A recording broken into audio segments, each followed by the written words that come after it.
Assalamualaikum warahmatullahi wabarakatuh. Perkenalkan, nama saya Maisaro. Di sini saya akan menjelaskan tugas saya yang berjudul Pengendalian Pencemaran Udara. Pembahasannya yang akan saya jelaskan yaitu ada pengertian, lalu alat pengendalian pencemaran, lalu ada cara kerja alat pengendalian, dan SOP pengoperasian alat pencemaran udara, lalu yang terakhir kesimpulannya. Yang pertama, pengertian. Pencemaran udara. Pencemaran udara memiliki dampak yang luas, termasuk terhadap kesehatan manusia, lingkungan, dan ekonomi. Oleh karena itu, pengendalian pencemaran udara menjadi sangat penting dalam upaya untuk menjaga kualitas udara yang sehat dan berkelanjutan. Yang kedua, alat pengendalian pencemaran udara.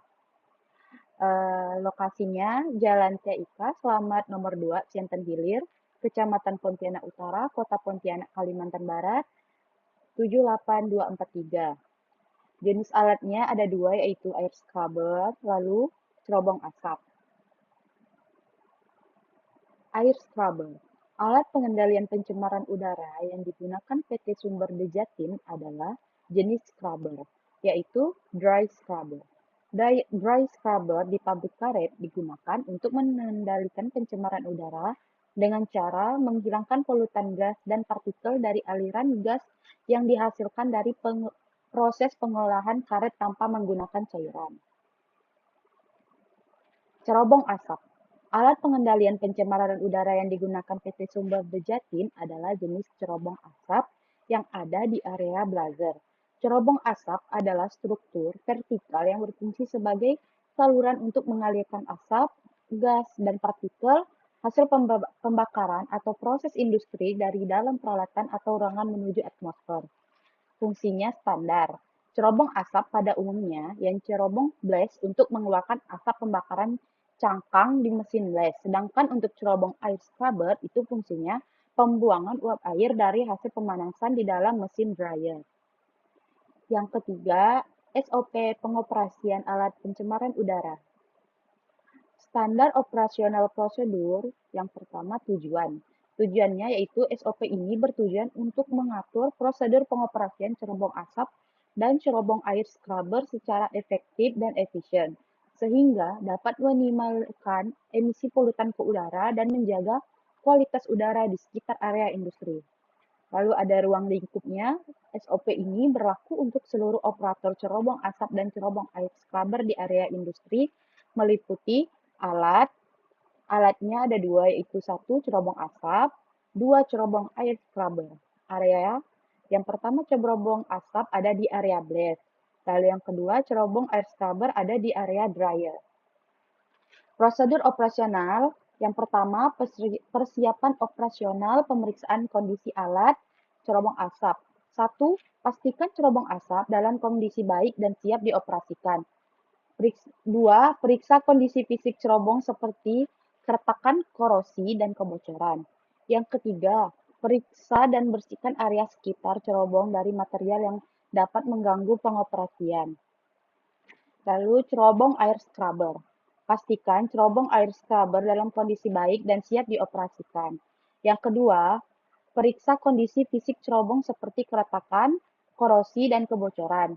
Yang ketiga, periksa sistem pencucian scrubber dan pastikan berfungsi dengan baik. Lalu yang keempat, periksa dan bersihkan air sekitar cerobong dari material yang dapat mengganggu pengoperasian. Pengoperasian scrubber. Yang pertama, persiapan personel.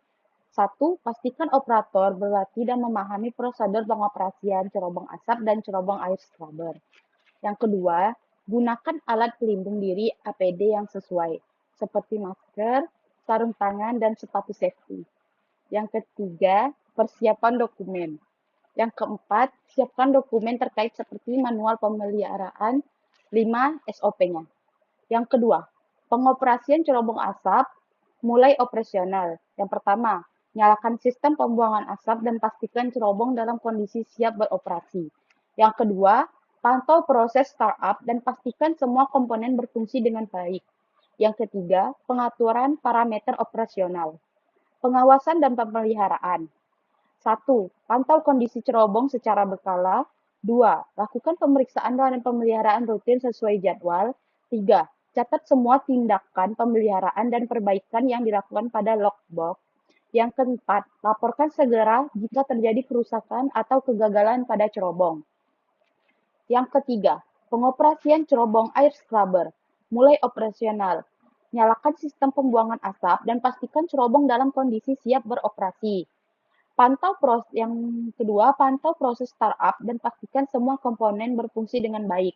Lalu, nyalakan sistem pencucian scrubber dan pastikan berfungsi dengan baik. Pengaturan parameter operasional. Yang A, pengawasan dan pemeliharaan, lalu B, pantau kondisi cerobong dan sistem scrubber secara berkala. Yang C, lakukan pemeriksaan dan pemeliharaan rutin sesuai jadwal. Yang D, bersihkan sistem scrubber secara berkala sesuai dengan prosedur yang tertera pada manual. Yang E, catat semua tindakan pemeliharaan dan perbaikan yang dilakukan pada logbook. Yang F, laporkan segera jika terjadi kerusakan atau kegagalan pada cerobong atau sistem scrubber. Yang keempat, penghentian operasional. Hentikan operasional. Matikan sistem pembuangan asap secara bertahap sesuai prosedur yang tertera pada manual. B. Matikan sistem pencucian scrubber secara bertahap sesuai prosedur yang tertera pada manual. Pembersihan alat. Bersihkan cerobong dan sistem scrubber sesuai prosedur yang tertera pada manual. Buang limbah yang dihasilkan dari proses pembersihan sesuai dengan prosedur yang berlaku. Keamanan dan keselamatan. Keamanan alat. Pastikan cerobong asap dan cerobong air scrubber terpasang dengan aman dan stabil. Gunakan kabel dan peralatan listrik yang sesuai. Lakukan pemeriksaan rutin terhadap sistem kelistrikan alat. Keamanan personel. Gunakan alat pelindung diri APD yang sesuai dengan jenis dan riset. B. Patuhi semua prosedur keamanan dan keselamatan yang berlaku. Lalu, penghentian operasi. Matikan sistem secara bertahap. Setelah proses selesai, matikan sistem scrubber secara bertahap sesuai dengan urutan yang ditetapkan. Pemeriksaan akhir, pastikan tidak ada residu berbahaya yang tersisa dalam sistem. Alat harus didinginkan sebelum dilakukan pemeriksaan lebih lanjut. Lakukan pembersihan. Bersihkan filter dan tangki, air atau larutan sesuai jadwal atau setelah operasi. Yang keempat, kesimpulan. Kesimpulannya itu, dry scrubber merupakan solusi efektif untuk mengurangi emisi polutan dari gas buang yang dihasilkan dalam proses produksi karet dengan menggunakan media penyerap kering. Alat ini mampu menangkap dan mengubah zat berbahaya menjadi senyawa yang lebih aman. Proses ini tidak hanya membantu menjaga kualitas udara, tetapi juga mendukung praktik produksi yang lebih ramah lingkungan. Implementasi dry scrubber berkontribusi pada berkelanjutan industri karet dan kepatuhan terhadap regulasi lingkungan. Sekian dari presentasi saya. Mohon maaf bila ada kata yang salah. Terima kasih. Assalamualaikum warahmatullahi wabarakatuh.